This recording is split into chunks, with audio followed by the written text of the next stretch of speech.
오늘 그 국회에서는 백신 긴급 현안 질의가 열렸었습니다. 백신 관련된 질의부터 한번 보도록 하겠습니다.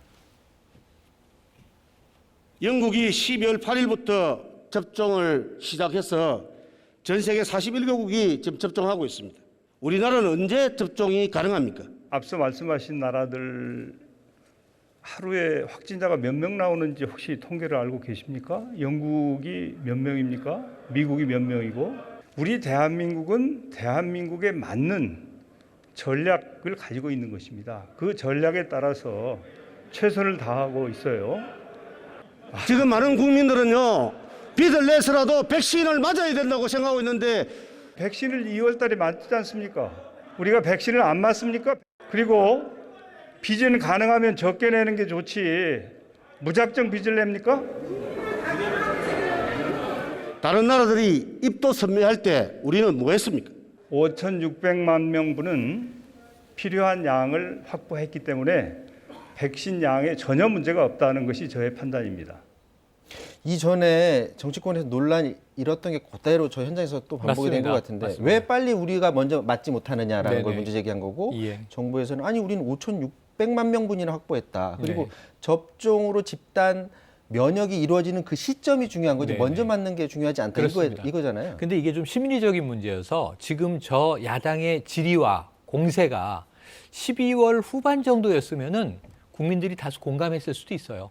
아직 계약도 다 안 됐고, 그냥 확보됐는지도 확인된 바 없고, 물량이 제때 조달될지도 모르겠고 이런 문제들이 있었는데 이걸 정부 입장에서는 계획상으로는 연말에 다 깔끔하게 정리해버렸고 마지막으로 문재인 대통령이 모더나 CEO와 통화해서 1,000만 명 또 더 예, 늘렸잖아요. 2천만 명분으로 늘리고 이걸 최대한 당겨서 공급하겠다는 약속을 받고 네. 연말에 계약까지 해버렸단 말이죠. 그러면서 약간 좀 시기적으로 실기한 아쉬움이 있고요. 그런데 한 가지 근거는 있습니다. 지금 국민의힘도 칭찬 하나 해드리고 싶어요. 지난해 6월 네. 그러니까 21대 국회가 개원하면서부터 세비의 30% 이 의원 1인당 1,600만 원 정도씩을 삭감해서 기부하고 있어요. 코로나 극복에. 그래서 지금 아마 총리한테 봉급자 받지 않느냐 이런 질타를 한 건데 정부의 또 이 주요 국무위원들도 함께 기부는 하고 있는 사례가 작년 초반에 있었습니다. 네. 이런 부분에서는 뭐 조금 이제 이 생색을 냈다고 볼 수도 있는데 잘하는 건 잘한다고 얘기를 해드려야 되겠죠. 자, 국민의힘 의원들이 이제 세비를 아껴서 그거를 뭐 기부했다 이런 건 저희가 바로 다음 영상으로 한번 준비를 해봤습니다. 관련해서 질의응답이 있었는데 한번 보도록 하겠습니다. 국민들의 목소리를 철저히 외면하는 K방역은 K는 죽음을 뜻하는 킬이 아닌가. 방역 정책 실패죠. 이러고도 K방역 성공했다고 국민께 말할 수 있습니까? 지금은 이건 팬데믹 시대입니다. 세계 모두가 앓고 있는 전염병 아닙니까? 세계 다른 나라들과 함께 비교를 하셔야지. 저는 실패라고 생각하지 않습니다. 국민들 1년 동안 죽어났습니다. 총리님 월급 못 받은 적 있습니까? 예, 그런 적이 있습니다. 아니 총리 하실 1년 동안 못 받은 적 있습니까? 그걸 몰라서 묻습니까? 저는 고통스럽습니다.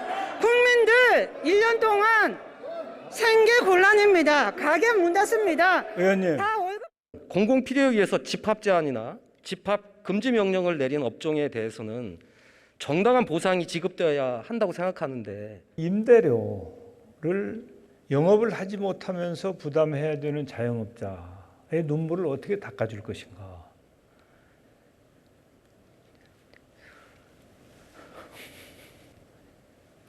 네. 정말 힘든 일이죠. 총리님 눈시울을 붉히셨겠지만 우리나라도 실질적인 임대료 지원을 못할 이유가 없지 않겠습니까? 정부와 임대인과 임차인이 이렇게 함께 고통을 분담하는 게 그 현실적이지 않냐.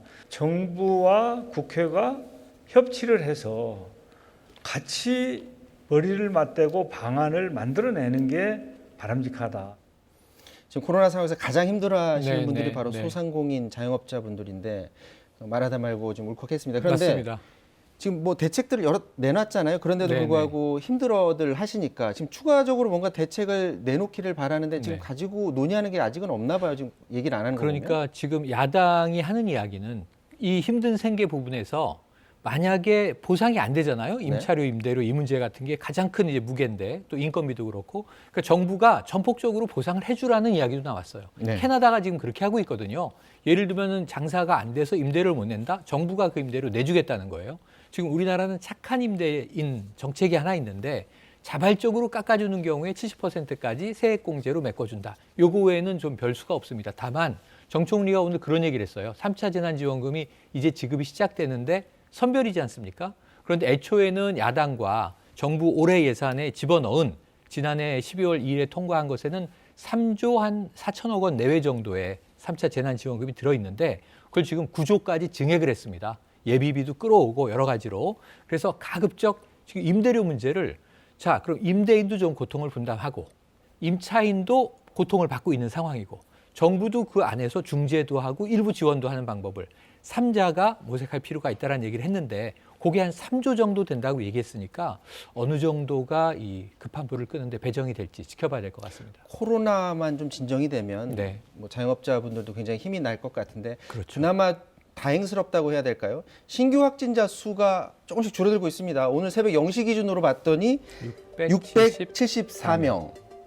지금 하루 전보다 200명 가까이 지금 떨어졌는데 네, 이게 네. 굉장히 좋은 신호로는 예, 보여요. 오늘 숫자도 좋지만 이번 주 들어와서 월요일에는 물론 1,020명이 발표됐는데 네. 이건 일요일 확진자 숫자고요. 그 이후로 화, 수, 목, 금 보시면 1,000명 위로 올라가지 않았습니다. 네. 지금 800명대, 700명대, 800명대, 800명대에서 600명대까지 떨어진 거거든요. 지금 이 추이를 이번 주말까지 잘 지금 5인 이상 집합금지 2.5단계 수도권 지방 2단계 이게 잘 지켜져서 다음 주 이후에 500명대 아래로 떨어진다면 조금 우리가 다소 숨통이 트이는 여유가 생기는데 이게 언제든 1,000명 이상으로 튀어오를 수 있다는 겁니다.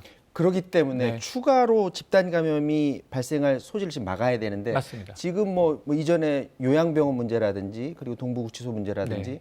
이 밖에 뭔가 있을까 이런 걸 잘 틀어 막아야 되는데 최근에 우려스러운 부분들 지적되는 부분이 영국발 변이 바이러스 네, 네. 이 부분 잘 지켜봐야 된다라고 했는데 여기서 확진자 또 이게 나왔어요. 무섭습니다. 3명이 추가돼서 네. 지금 15명. 근데 이 가족이 4분인데 3명이 변이로 확인됐기 때문에 한 분은 검사 결과를 기다리고 있어요. 네. 이분이 검사 결과가 나온 다음에 변이일 가능성이 높아서 한 명 추가될 텐데 가장 중요한 대목은 지금 최근 3명은 해외를 다녀오지 않은 분이라는 거예요.